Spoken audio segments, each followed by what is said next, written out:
You know, it sounds like only yesterday, but alas, it's nearly 32 years ago, widows of soldiers killed in the 1992 plane crash demand compensation. Nigerians would remember the unfortunate yet avoidable crash of Hercules C-130 military jet type that ditched in the Ejigbo area of Lagos State. About 163 people on that military craft, including middle-ranking Army, Navy, and Air Force personnel attending a staff college course, lost their lives, unfortunately. Folake Lasisi, wife of Navy Commodore Lasisi, who spoke on behalf of others, said tearfully that 32 years after the incident, they were yet to be paid their entitlements. Am I raising passion or emotion? No, you are not raising passion. That's who we are as a country. Nigerians are ungrateful to, let me say unfair as a country to some of the people who have given their all. When you look at the way we treat some segments of our population. You remember the crash? Of course. We were here in Ejigbo there, 1992. And there were these rumors that this and that, some of the most brilliant, officers of Nigeria perished at once. Oh, yeah. You remember? Yeah. And at the time, Babangida wanted to perpetuate himself in power. He felt, all those kind of rumors at the time that those that could challenge his reign and all that. So people were just saying all kind of things, things that cannot be substantiated. But it happened. But when it happened, what about the families they left behind? Yeah. No, that's a long time now. What about the families they left behind? You didn't take care of them. You didn't give them the entitlement. I found it very, very shameful but that I'm a part of a country that is so... Kule, is that really us? Okay. Don't you see the way our pensioners, lament and perish every day? In state after state. So is that not us? That's us. Oh, it's all over Nigeria. So why are you quarreling? No, because you want to say it's not us. I said Nigeria is an ungrateful nation. Okay. To its own best. Many of the people that really put down their life, put in everything. Nigeria, has refused to even reward them. The other time they were giving, you say promises made to those who won maybe a Nations Cup so time, that is so like 20, 30 years. Say, what manner of country? Asokwa, he says that is us. You agree with him? Well, it is. I don't know whether I would say it is us. Is that you? Okay. It is just the way that we Nigerian leaders have been crafted. Most, I won't say all, but most. Because sometimes when we promise things, I don't know why they usually make these promises, and after their tenure, the next government will come and then they no, except that this particular one was not a promise. It wasn't a promise. But these are men, yes, fell in the line of duty. Of course, yes. Were they not going? They were going for something. And these are officers. They have benefits, they have entitlements. So are you trying to tell me for 31 or 32 years after, their entitlement that were supposed to have been passed to their next of kin, let me use that word. Yeah. We are not done. And we've been having series of government.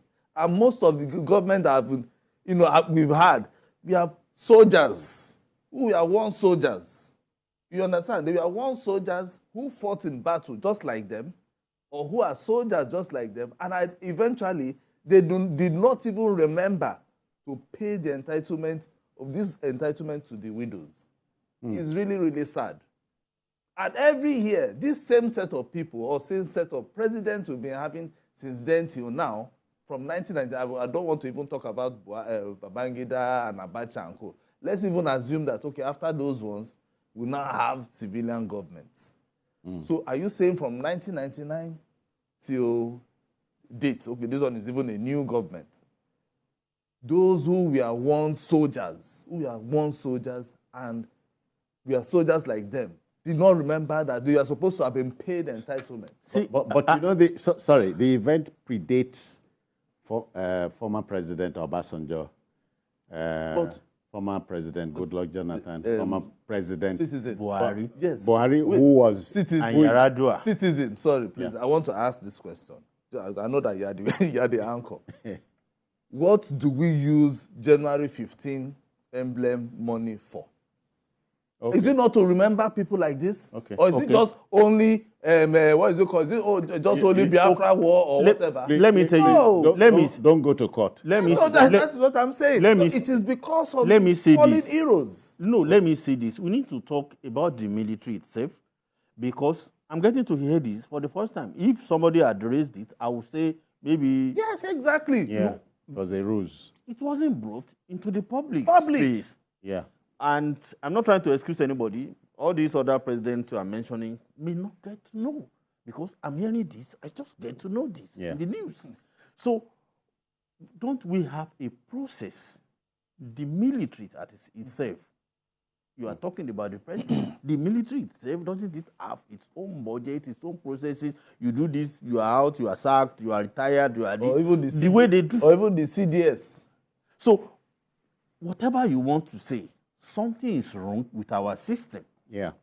Because many of these people whose entitlements have been denied, many of them have died from what the woman said.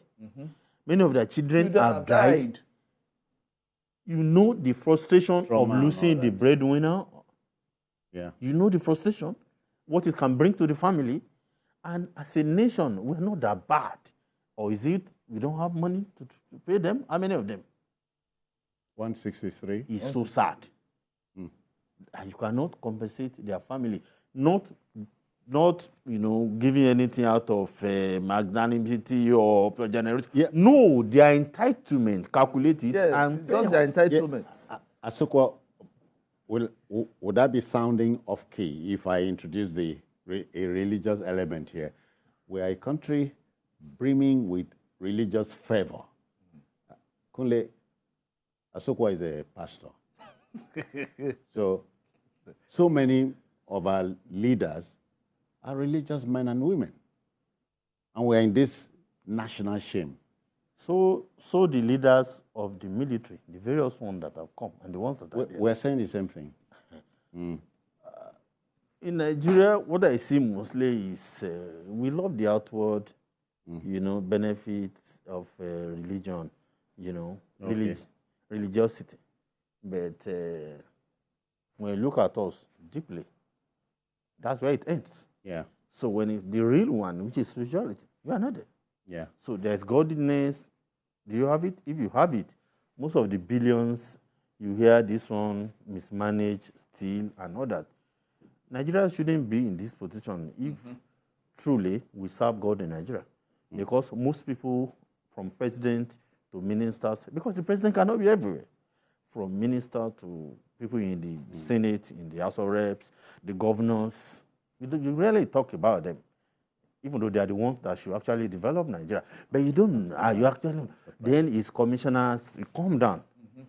The corruption lives, the home of corruption in Nigeria, the local government. Yes. So we come down to every facet of Nigerian life, and you ask that, where is the place of God in our lives? We have churches all over, everywhere. You have mosques everywhere. But the way we do stuff, we shouldn't be in this state of hopelessness. Nigeria should be a place that other countries should be looking for, begging to come and live here. But what do we have? All right. We have a Tony I work with too, joining us from Lagos here. Tony, good evening to you. Welcome. Good evening, my brother. I greet you. Yeah. The subject of discussion, I just look at it and I laugh. Yes. I wish you that this morning, yes, good evening, Citizen Jones. I greet you. Yeah. That is what I love you, Go. You never ask your question, though. I know where it's good. Was there any money in the first place? Are you asking, should there not have been any money in the first place? Well, this is another question that we should also be asking the military authorities. I know the military needs to come out on this and make a categorical there are statement. monies released for these families when this thing happened, after their burial. And if it was, were they also said to these families? Or, I know since the military sometimes they say, come and do verification, come and do this. Did they call the widows to come and do verification? Yeah. So we need the military to come clean on this. Because whether it is 31 years, 50 years ago, for these widows to come out to cry, it means that they have gotten off. As we have blown it open, so we leave the rest to the authorities.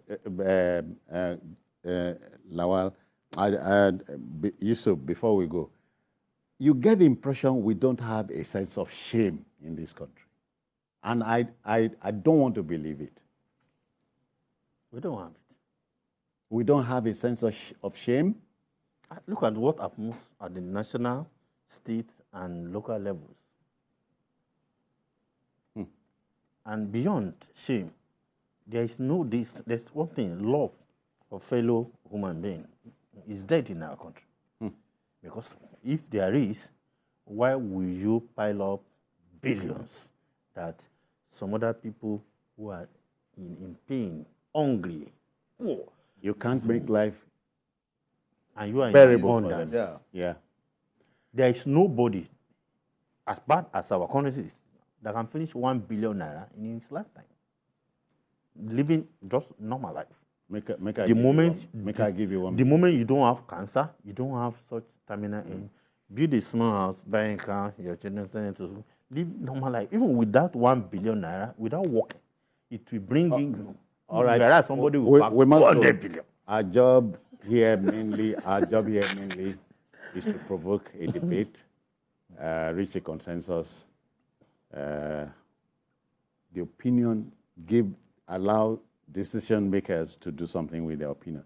But I'm sorry to say this. We have a great shame in this country. We can't share it with anybody.